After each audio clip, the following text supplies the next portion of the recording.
नमस्कार, आप देख रहे हैं 10 न्यूज और मैं हूं बियाल मान। आज की बड़ी खबरें लेकर हम हाजिर हैं बिना रुके बिना थमे। चलिए शुरू करते हैं फटाफट खबरों का सिलसिला।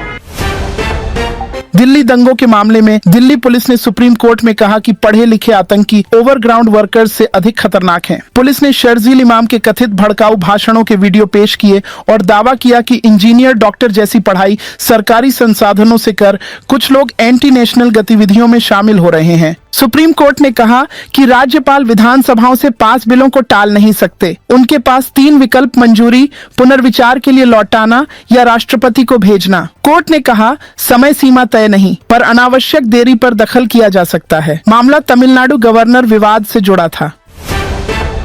अमेरिका भारत को 100 javelin anti tank missile system और 216 एक्सकैलिबर स्मार्ट प्रोजेक्टाइल बेचने पर $92.8 मिलियन करीब 775 करोड़ रुपए की डील के लिए मंजूरी भेजी। DSCA ने कहा यह बिक्री भारत को मौजूदा और भविष्य के खतरों से निपटने में मदद करेगी।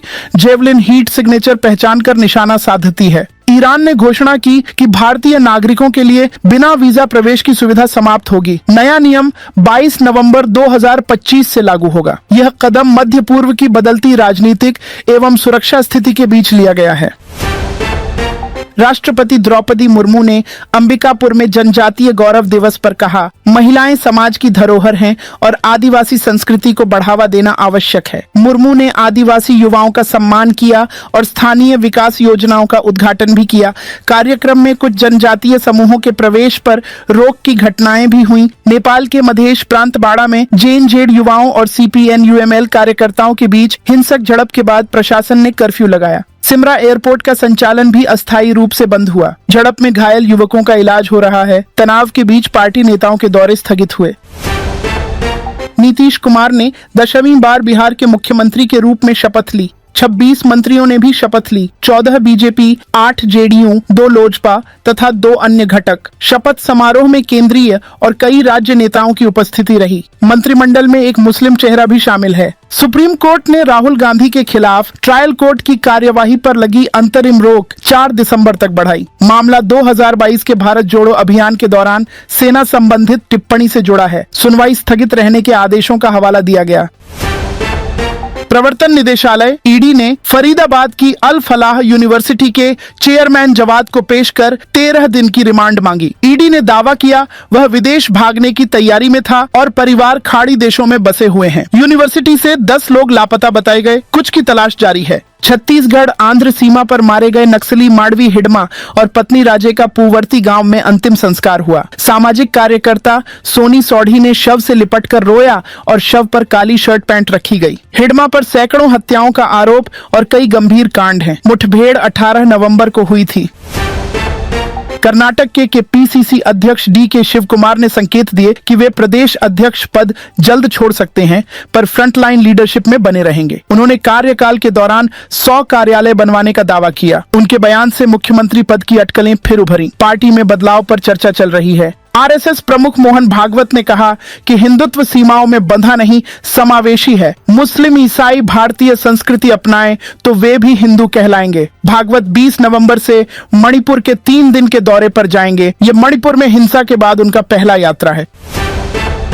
बेंगलुरु में ATM कैश वैन से 7 करोड़ रुपए लूटे गए। लुटेरों ने खुद को RBI अफसर बताकर वैन रोकी और नकदी लेकर फरार हुए। वैन बाद में मिली। ड्राइवर, 2 सुरक्षा कर्मी और एक डिपॉजिटर हिरासत में लिए गए। CMS कंपनी के कर्मचारियों की भूमिका संदिग्ध मानी जा रही है। पालघर में 6वीं क्लास की छात्रा काजल को 100 उठक बैठक लगाने वाली टीचर ममता यादव को गिरफ्तार कर गैर इरादतन हत्या का मामला दर्ज किया गया। छात्रा की तबीयत बिगड़ने पर 13 नवंबर को इलाज के दौरान मौत हुई। टीचर को पहले ही स्कूल से हटाया जा चुका था।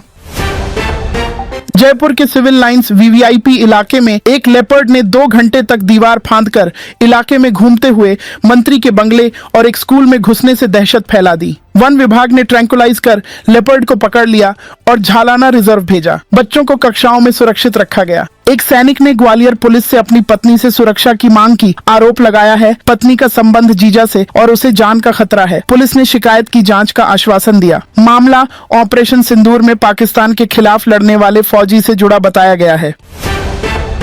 शाजापुर में न्यूनतम तापमान 6.4 डिग्री सेल्सियस दर्ज हुआ। हिमाचल के 29 शहरों में न्यूनतम 10 डिग्री सेल्सियस से नीचे और राजस्थान के माउंट आबू में तापमान 0 के करीब पहुंचा। मौसम विभाग ने कुछ जिलों में कोल्ड वेव अलर्ट जारी किया है। टीम इंडिया कप्तान शुभमन गिल को गर्दन में खिंचाव के कारण दूसरे टेस्ट से बाहर होने का खतरा है। मेडिकल टीम ने उन्हें अनफिट बताया। उनकी अनुपस्थिति में मीडिया रिपोर्ट के अनुसार ऋषभ पंत कप्तानी कर सकते हैं। गुवाहाटी में दूसरा टेस्ट 22 से 26 नवंबर में होना था।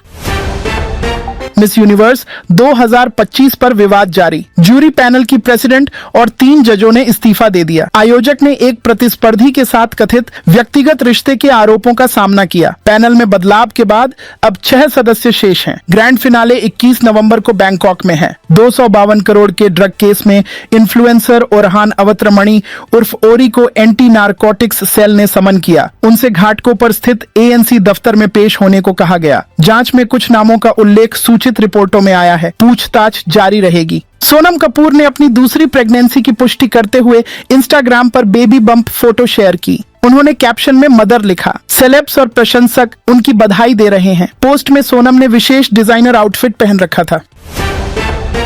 तो ये थी आज की सभी बड़ी और जरूरी खबरें तेज रफ्तार में। अगर आप देश दुनिया की हर हलचल से अपडेट रहना चाहते हैं तो जुड़िए 10 न्यूज के साथ। मैं हूं बियाल मान। मिलेंगे फिर एक और बुलेटिन में। तब तक के लिए मुझे दीजिए इजाजत। जय हिंद। नजर सब पर।